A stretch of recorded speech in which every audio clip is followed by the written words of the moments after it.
really certain about what is happening and what is being filed, and that there is no background idea that somebody could think that this person is then going to move into a position with them. So we find that if everybody can sit around a table or have at least a conference call, everybody's going to relax and they can openly discuss their problems. Thank you very much, and I'm going to turn to Rami for the panel.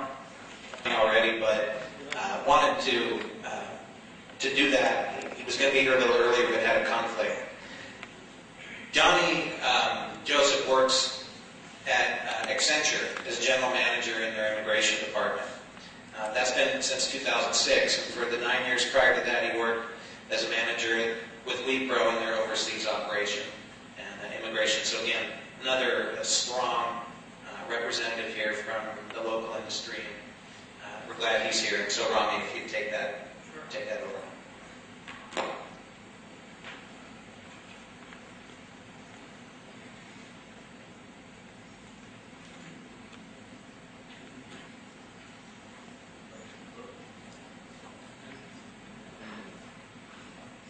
Thank you, Minnie.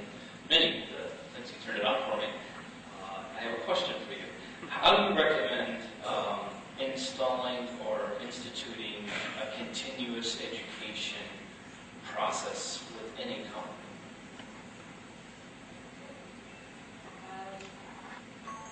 I assume when you talk of continuous education, it's primarily targeted towards the employees.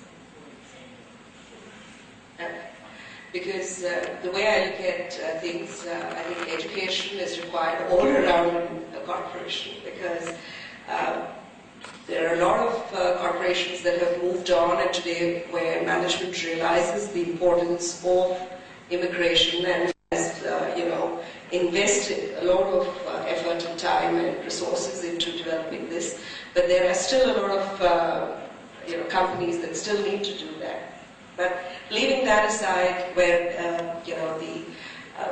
what I would call business, when I say business, I'm not including management into it, but I'm talking about the teams who actually need to use immigration to move out, to do their projects and come back.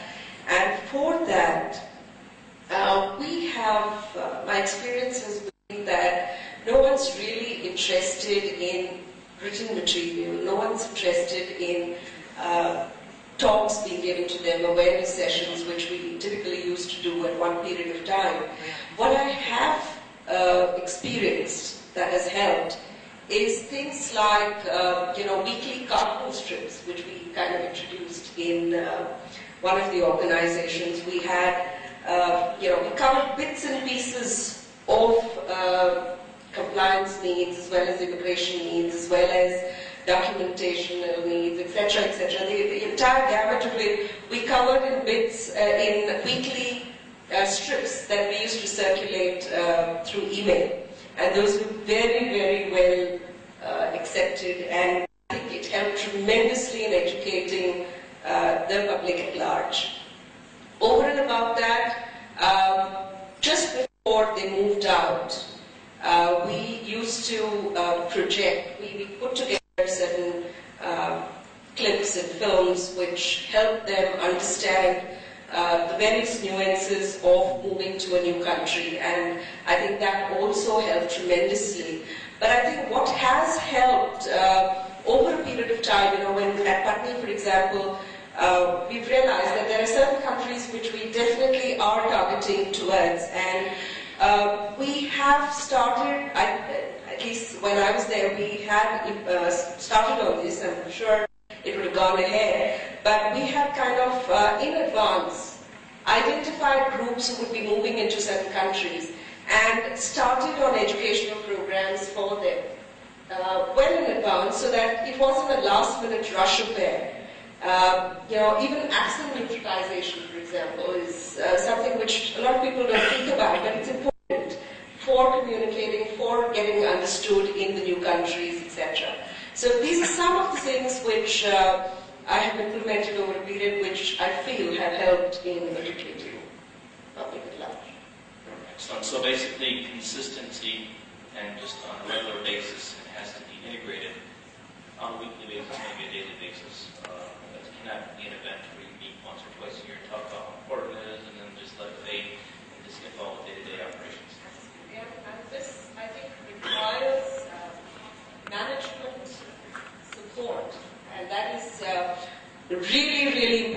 unless you have management on your side, all this becomes frivolous, or they don't appreciate the need for implementing this. Best practices. Probably for a change, I may just try to get some feedback from the people rather than we are at the last session, so making more interactive may be better. So last week we had an incident where one of the senior managers asked a question for the immigration team. He has a US visa and was traveling to Mexico. The question is, can I travel to Mexico with my US visa? And the immigration team was responded to him, saying, yes, you have a visa to the US, you can travel to Mexico because the latest regulation says Indian passport holder holding a work or business visa can travel to Mexico. Good, clarification is right, but I was just looking into that, the itinerary attached to that. The person holding an L1 visa, L1A visa, transiting through the US to Mexico. So, what is the issue? Did we cover the complete? Was that advice complete? No. What was the issue? You can travel on the business visa, not on the L1. At the US port of entry, they don't. What is the risk?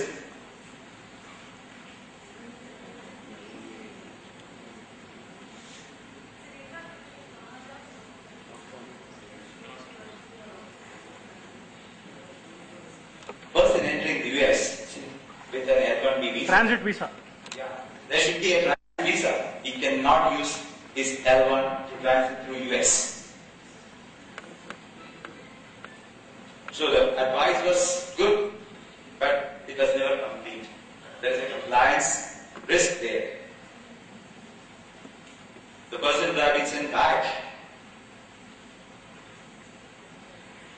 We have companies with more than 1,000 people on H1 in the US. Can some of you say how you manage your public access files? How you ensure that your people are at the right places? They are having the right LCAs, you are maintaining your public access files correctly. How you ensure that? Because I'm sure that many people are relocating without your notice. The project will say mobility, immigration team will say so many things, but you have to be there at the new location coming Monday morning because you are a billable resource. I cannot just pay. Immigration team will say that you have to apply for a new LCA, wait for the next 10 days, but you have to be at the new place next Monday. We will manage that. How you ensure that your people are at the right location, covered with the right LCA?